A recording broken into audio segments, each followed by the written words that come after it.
มาสู้กินกาแฟเจ๊เฮิร์บลงไปนี่คือคืนกว่าเก่าแน่นี่เนาะมื้อแรงสินอนน้ำไผ่มื้อแรงนี่ โอ้ยจักแล้วนอนทนีแหละที่นอนไปก็นอนนะวันวาน นอนนักแพ้บ่ได้นั่งไซ เนี่ย2 คนจะนอนไปก็นอนนะเหรอ บ่เอาสบายดีเนาะทุกคนเนาะมื้อนี้มาหาบ่าวสุกกับเมียเพิ่นทุกคนเลยเพิ่นอยู่เฮือนบ่เด้เฮือนกำลังเก่ากำลังเดิมทุกคนเลยไปเที่ยวมากก็จนทางเป็นหอมแล้วเนาะทุกคนก็อาจสิเบื่อแล้วก็บ่จักแต่ว่าป้า ทุกคนเอ้ยกำลังสิเว้าว่าบ่าวสุกไปไสบ่เห็นเพิ่นมาแต่ไสทางน่ะห่วยสมาเฮ็ดจังซั่นบ่าวสุก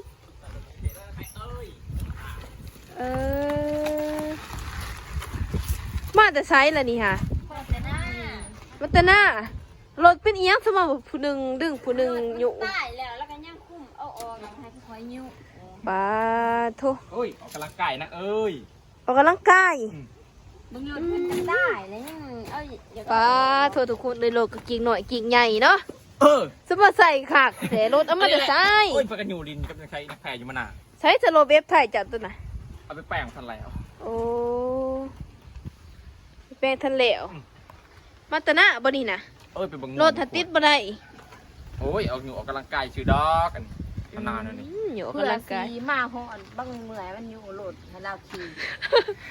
คากเนาะบุกจอกก็ดูอันนี้เนาะ เอ้ยบุกไปจะได้บุกเอาแล้ว หน่อย กว่าพอดีไปจะได้ เจ้าก็ย่อมเนาะย่อมให้เราเห็ดจังซะ ปั่นแล้วแหละ คือเก่งแท้เด้บ่าสูงนี่ คนวายลูกน้ำมี ออกไปยานละน่ะ ไปเล่นไหนนี่โอ้ยเป็นเหรอ ว่าเราหาเก็บน้ำบ่ได้จับ อ๋อ น้ำมันแห้ง น้องก็ได้สิกดเผื่อกดมันก็ได้สิกดนี่ โอ้ยจะมาตั้ง แล้วสิได้เงินกินข้าวดาวเจ้าไหนข้าวดาวได้นี่ โอ้คนวายเขาดอกเขาด่า ไม่เจ้าตอนข้าวเป็นบ่าวไปบ่สลินน้ำเสกผู้สาว เฮ้ยดูเขาดอกเขาด่า แซ่บนึงที่เรา บ่ เออร้อนน้ำมัน อากาศหนาวๆจะสิหัวข้าวดาวนี่นั่งกินเบียร์อยู่ข้างกล้องไฟนี่หัวคากแล้วนี่ โอ้เพื่อนหนาวนะ ฮะ เพื่อนหนาว ขึ้นเฮือนเหรอไปสิขึ้นเทั้งนักไซนักแพะเปิดเลยพอสุกเปิดกระส่วนข่อยขึ้นเทิงก่อนไม่ได้บางการมันหนาวแล้วอะเปิด เดี๋ยวมาบ่นาวบ่ หนาวเลยเนาะหนาวแต่ก็มาหาพวกเจ้าดีแหล้วดีแต่ว่าน้อมาทักมาถึกมือถึกหยามทุกคนเลยสองสาวแล้วเมียบ่าวสุกเท้าใส่เท้าแพะบ่ อยากจะบอกมือส่วนแน่ จะมาไปนั่งก้นนะไก่ที่มานั่งพิตี้แล้วก็ไก่พัวสิ ไปนั่งไกลนะเออ เอาก็นั่งไก่ค่ะก็นั่งไก่กันแต่ว่าพัวเมีย นางไก่กะหะ เออ ให้เสียงมันกัดอี ทุกคนเลยตั้งแต่ ที่ว่าเสาแพร่เพิ่นไปเก็บหมากกาแฟอยู่ทางนั้นเนาะเพิ่นไปเสริมสวยมากเลยทุกคนเอ้ย เออนักใช่นายนี่ก็ลืม โอ้ยบ่โอ้ยบ่ผิดทุกคนเอ้ย โอ้ยเบิกแคล อีนางไซเนาะ เบิกใต้มือออกมาหน้ากับเบิกยังดอกเบิกมันเห็ดเสียหยุ่มแคลมัน คืออะไร ประดับฟันนะเอ้ย อันนี้ล่ะทุกคนเอ้ยเราไปดัดฟันมาเด้อเราไปเก็บอันนั้นหมากกาแฟทางนั้นเนาะ เก็บกาแฟดัดฟันโอ้ นี่เราเพิ่นได้เงินเพิ่นก็ดัดฟัน นั่งแพะนี่เด้บ่อยากเฮ็ดน้ำอีบ่ แล้วบ่เงินให้ บ่ เป็นบัตรเสียน้ำเล็กเอามาใส่แขวโอ้ยทำงามก็บ่มี ดัดน่ะได้ดัดทาวอนบ่หรือดัดน่ะใด ลาวอนมาได้ ดัดธรรมดาดัดแฟชั่นดัดความงามเนาะ โอ้ยดังเลยผมคือแคลแม่คนเป็นคือแคลพันปี ว้า ทำ เจ้าง าม บ่ ก็มี จักซั่น คืออยู่ บ่นั่นล่ะมันยังอยากไปดัด เนาะ แล้วเอาเกินมันแล้วเอาเกินมันแล้วสิไปใส่ บ่ และอยากใช้นั่นนี่บ่ทำงามบ่มีโอ้ยยิ้มแค่ดำคืออยู่ บ่ก็งามแต่ว่า ไป บ่เลย เอาน้ำมันมือกับยุ่มมันจะซุกเวียนเฮ็ดเนี่ยแม่ยังโอ้ยจักลา บ่ โอ้ อยู่ว่าได้ซบกินข้าวได้อีบ่ดัดมาทับอิดนี่ กินข้าวกินเดียด บ่ ปากโผงโอ้ยจะสมน้ำหนา ว่าน้ำลาวบ่แม่นเนาะ ออกมาหน้าก็ไม่ได้ย่างดอกนางในอกกับเอาแต่กับแขว อยู่ที่ไหนเออ โอ้ยจากลายคนดีๆงามๆเลยคือพี่บาพี่มุง เออ อันว่าเอานางยิงแคทเจ๊อยู่เห็นเนี่ยบ่เห็นมึงอ่ะบ่มีนางประดัดพันโอ้ย ก็งามแต่ว่าเดี๋ยวจะบ่มักเนาะ สู้คอยก็ซาเฟ่ได้นะ เออ เก็บกาแฟดัดฟันโอ้มือขบปืน อยู่พุ่นกัน อากาศก็แห้งสีหนาวเลยเนาะ อากาศหนาวกว่าทางนี้แหล้วนี่ทางนี้หนาวทางพุ่นแห้งหนาว ประดันไปเก็บกาแฟโลนึง2-3 พันเงินสิมาก็บ่มี อ่า ไปอันนั้นก็ยังไป เราเอาเงินไปเห็ดเขียว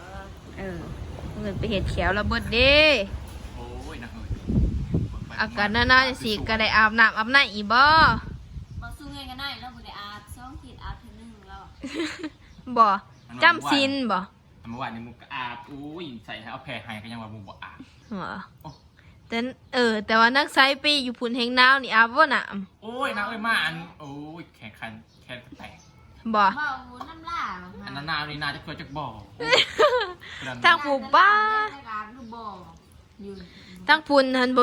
น้ำบ่เย็นขึ้นน้ำแข็งนี่บ่เนาะ ธรรมดาก็น้ำบ่เย็นดอกแต่ลมหนาว หนาวบ่เย็นแต่ลมหนาวเนาะหนาวกว่านี่อยู่นี่อีกบ่ป้าคันคอยนี่ย่านบ่ได้อาบน้ำสำแลว โอ้ยเจอตัวเดียว3 มือมาถ่ายคลิปมันเป็นปี ว้าวไป มันลาวอันนี้นายนี่บ่ได้เอ้ย ว้าวไปละโลเละๆเลยเด้บาดนี่ คายบ่อันนั้นเขาบอกขนมกล้วยนะเอ้ย ขนมกล้วย ค่าจังได๋ล่ะน่ะ เออปอก10,000 60,000พวกหาได้บ่ โอ้ยกระสือซอยแน่นะเอ้ย2 พวง 3,000 มีเงินอยู่5,000นี่ ทรงควง3,000 อ้าวพวง10,000 2พวง 3,000 โอ้เอามาซะ2พวง มามึงนั่งเพิ่นเพราะมาเอาไหนกระถาดเอามาซับอัน อ้าว มาซับ ซ้ำมันใดเป็นพวงหาว่าหั่นเด้ล่ะ อย่าเอามานะมันจะซับอันนะไว้ได้กินนั่นแหละหนัง3,000อันนั้นน่ะ อีหยังขนมกล้วยบ่ได้ทอด ชิมเบิ้งนะเอ้ยแซ่บเลย กล้วยบ่ได้ทอด ชิมเบิ้งนางโอ้ถอดน้ำมันหมู กล้วยบ่ได้ทอดได้ทุกคนเด้อนี่ฮะมึงก็ละตากลงซื่อๆกล้วยบ่ได้ทอด โอ้ยอยู่เทียงหมูนายนี่ มาสุกแล้วถอดแล้ว กล้วยบ่ได้ทอดทุกคนยังขาวๆอยู่ทอดได้ไหน ชื่อได้ก็แล้วคนบ้า กล้วยบ่ได้ทอด ถอดแล้วเรายังกินอยู่ นี่นะมาตะลุมือก็ซื้อได้มากินไปได้หนังไปถ่ายคลิปพอได้วาวได้ว่าได้กินได้ยากยังไข่ดอกอัน สิกินหยังล่ะ วันนี้แซ่บๆนัวๆไปแล้วฉีกไข่ไปแล้ว ป้า ปลูกปากก็เอามาแล้ว มื้ออื่นสิซื้อเส้นมาตำเด้อ มาถ่ายของคลิปกินยากยังไข่ดอกพอได้ว่าพอได้อีพอ เจ้าก็มีหยังอยู่เฮือนเจ้าก็มากินแล้วก็มาตั้งเว้ากันบัด โอ้ก็ได้ขนมกล้วย มาแล้วขนมกล้วยไผสิอันน่ะแต่ข่อยก็มีของมาฝากอยู่ เป็นชิมแนมเพนจะแม่ชักอันนั้น ฮะข่อยมีแนวมาฝากเจ้าอยู่นี่ฮะสิเอาบ่เอ้า อันจะมาพูดนะอีนักแพรเลยเจ็บ เอ้านี่ฮะของฝากของโตะ จะแม่ชักก็ต้องใส่ มันดอกจ้า โอ้เตียงในเมืองแสบยักษ์นี่หนังเอ้ย ก็เลยเจอ ไปเจอเหอะคนในเมืองโอ้ยบอกเขาไปเอาอยู่กันนอกเกาะน้ำมันปวด แล้วก็เอาครีมนี่ได้ยินข่าวว่าเมียเจ้าผิวแตก อากาศหนาวๆจะสิหาไปใส่แล้วก็เฮ็ดให้ผิวกระจ่างใสเอ้าให้เมียเจ้าใส่เด้อ โอ้ยนั่งไปเอาไห้ทำไม่ได้ ขอบใจเด้อ เพราะว่าครีมนี่ใส่ดีเนาะอากาศหนาวๆจะสีบ่ฮาตะอบผิวกะข้าวได้เนาะทุกคนเลย ยังกันบุเป็นโอ้ยอัดกันยังกันบุเป็น